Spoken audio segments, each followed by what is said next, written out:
This article from the Caravan is just wow. Now, the Chief Justice of India is a really important role because it defines our democratic life. Justice D.Y. Chandrachud is finishing his term as CJI, and here are 10 things in this article about his legacy that I want to highlight. 1. When Justice Chandrachud was made CJI, a lot of liberals thought this was a great move because of his past record of speaking on progressive values, and be it privacy, free speech, queer rights, gender equality. For example, he was against the arbitrary arrest of intellectuals and human rights activists in the Bhima Koregaon case. 2. That quickly changed when he became CJI. According to the article, he hedged his judicial stance in ways that avoided outright confrontation with political power. Now keep in mind, judiciary is supposed to act as a check on majoritarianism and critically to uphold constitutional values. 3. His judgment on the Maharashtra political crisis and the Delhi bureaucratic power struggle seemed to endorse one stand but ultimately favored the Modi government, as cited in this article. 4. One major contention in this report is that Justice Chandrachud is known for speaking of great ideals, but ultimately not having the courage to hold power to account. As head of the collegium that appoints judges,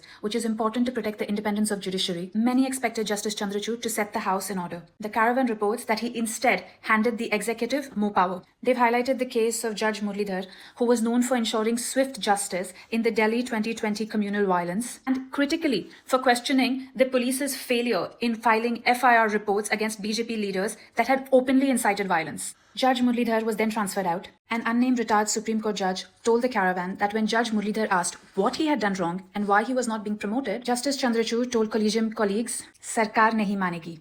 5.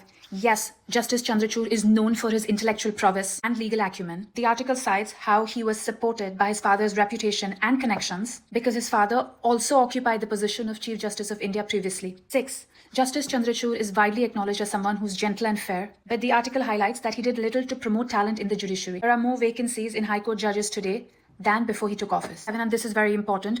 The B.H. Judge Loya case. For context, B.H. Loya was the judge overhearing a murder case that involved Amit Shah before the judge himself mysteriously died. Justice Chandrachud was part of a bench that dismissed calls for investigation on the death of Judge Loya, writing that the bench saw absolutely no merit in the petitions filed. 8. The Ram Janmabhoomi verdict. When deciding on one of the most contentious cases, Justice Chandrachud reported that he sat before a deity and told him that he needs to find a solution for this.